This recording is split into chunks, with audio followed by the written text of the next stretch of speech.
All right, we're going to do pneumonia in 10 minutes or less. So this will be a quick overview. So what is pneumonia? Pneumonia is infection of the pulmonary parenchyma. Okay. Um, the way I see it, we have two different types. We have community acquired and we have hospital or ventilator acquired, right? To be considered hospital or ventilator acquired, you have to be either in the hospital for over two days or on the ventilator for over 2 days. Okay. The most common cause of community acquired pneumonia, strep pneumo in terms of bacteria.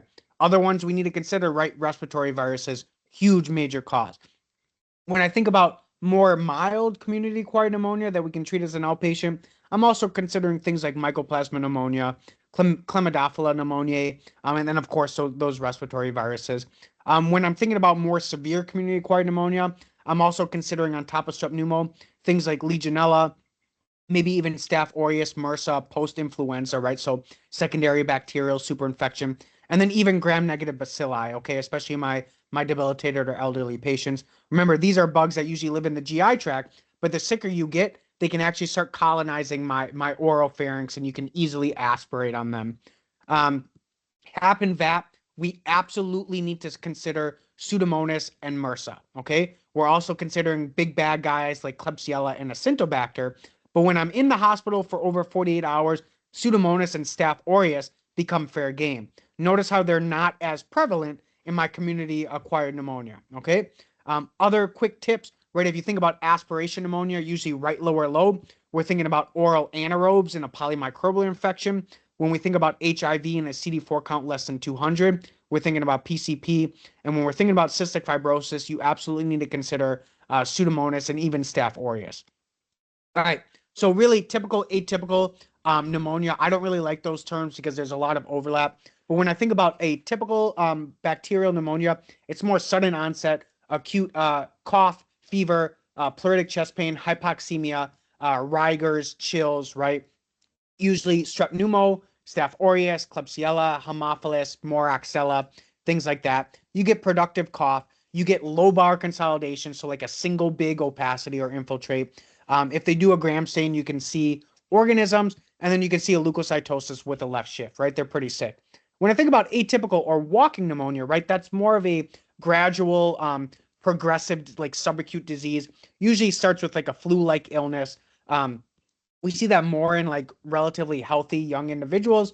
So mycoplasma, chlamydia, Legionella viruses. Chlamydophila really likes older individuals, and it usually causes a subacute course. But the rest tend to be relatively younger individuals. Um, Usually non-productive, dry cough. You can see bilateral interstitial infiltrates. Really few or no organisms because these three atypical bacteria either don't have a cell wall or they don't gram stain very well on typical gram stain. Um, so they're hard to visualize, and usually they're not as sick. And then we can see something called relative bradycardia, where their temperature is elevated, but their pulse isn't as elevated. And so we usually see that when we're thinking about pneumonia in my atypical, so Legionella, Mycoplasma, Chlamydophila, tularemia as well. Um, so diagnostic workup, right? Pneumonia is a clinical diagnosis. So of course I need the chest X-ray with a new infiltrate. I have usually will see a cough, right? If we do a sputum gram stain, we usually like to see over 25 polymorphonuclear cells and less than 10 epithelial cells. That tells me it was a clean sputum sample. If it's severe, we can get blood cultures and we can get those sputum cultures. We can get urine antigens for Legionella, pneumococcal. We can get procalcitonin and CRP and kind of trend those to see is the inflammation getting better and when I can pull antibiotics. And we have multiplex PCRs or NATs, right, that can test for a lot of these viruses, mycoplasma, chlamydia. We have several different scoring systems, right? The one I want you to be familiar with for exams is a curve 65. We just give 1 point for each of these, right? So if they're confused, if their urea is greater than 20, their respiratory rate greater than 30, their BP is less than 90 systolic or less than 60 diastolic, and their age over 65. If their score is 0 to 1, outpatient. Score is 2, probably inpatient, right? Score of 3 or more, we're probably going to do we're definitely going to do inpatient, and then we'll probably might have to do the ICU, especially if their score is 4 or 5. You might also see the pneumonia severity index. Throw that into MD Calc. It's got 20 different variables. You're not expected to know that for an exam.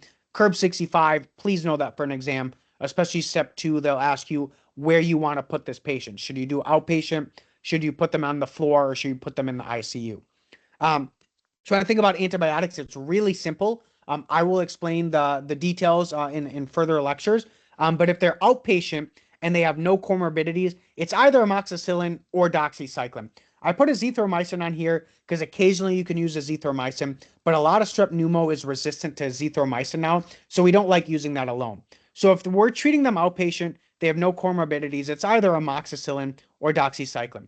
If they have comorbidities, they're likely colonized with like big bad Haemophilus, Moraxella, and other of those beta lactamase producing gram negatives. Okay, so now I can't just use straight up amoxicillin.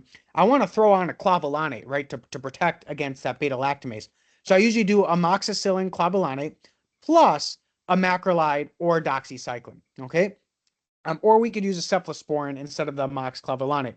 The macrolide or doxycycline is going to cover my atypicals. The amoxiclavulanate are going to cover my typicals. Okay. If it's inpatient, in the inpatient community-acquired pneumonia, we think about either a beta-lactam plus a macrolide. So that'll be like ceftriaxone plus azithromycin. We could even do ceftriaxone plus doxycycline. Less used, but every now and then. Or we could use a respiratory fluoroquinolone alone, something like levofloxacin by itself. Okay, if we have a concern for MRSA, you add vancomycin or linezolid. If you have Pseudomonas risk, you add an anti-Pseudomonal beta-lactam, something like cefepime or ceftazidime. All right. Again, if it's ICU or severe, same as the inpatient. Okay. So again, the ceftriaxone for this inpatient is going to cover my typicals, right? It covers gram negatives, it covers gram positives. It does not cover MRSA. It does not cover Pseudomonas. It also does not cover anaerobes. Then my azithromycin covers my atypicals, right? It covers my mycoplasma, covers my Legionella, covers my Chlamydophila. Okay. Levofloxacin by itself can be used, right? It'll cover gram negatives, gram positives, and the atypicals. When the patient is really sick in the ICU, we don't like using levofloxacin by itself. All right. Lastly, I'll tell you, daptomycin is not used for pulmonary infections because it's inactivated by surfactant. So if you have MRSA, we can't use daptomycin for MRSA pneumonia. All right, some high yield buzzwords, right? If you see current jelly pneumonia or sputum, think about Klebsiella, alcoholics, diabetes, upper lobe cavitation. If you see relative bradycardia plus diarrhea plus hyponatremia, think about Legionella, right? Usually around cooling towers, hot tubs, pools, plumbing, things like that.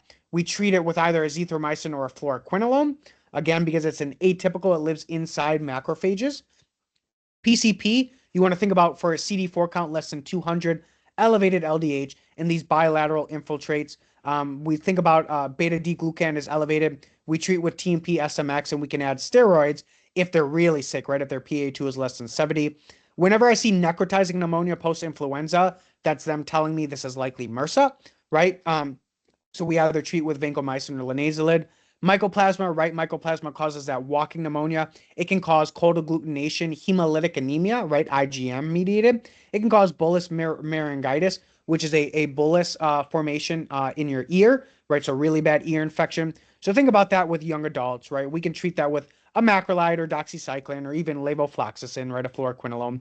And aspiration, right? Think about it in your alcoholics, patients who's unconscious, they have foul sputum, patients with neurological disease or post-stroke, things like that, dysphagia, GERD, usually right lower lobe or the posterior upper lobe, right? Because the right bronchi is going to have a better path straight in if we're aspirating, and we got to cover for anaerobes, okay?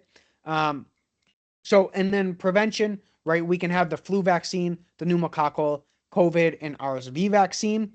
And then the quick recall framework, right? We're thinking about cough, fever, infiltrate, pneumonia, normal WBC and dry cough. Think your atypicals. The curve 65 above 3, that's when we want to consider the ICU. Cavitation and necrotizing, think about your really big bad Staph aureus, MRSA, Klebsiella, anaerobes. Decreased sodium and relative bradycardia, think about your Legionella. And then modifiable risk factors, right? Get your patients to stop smoking, limit their alcohol, do good oral hygiene. Boom, done. That was pneumonia in 10 minutes.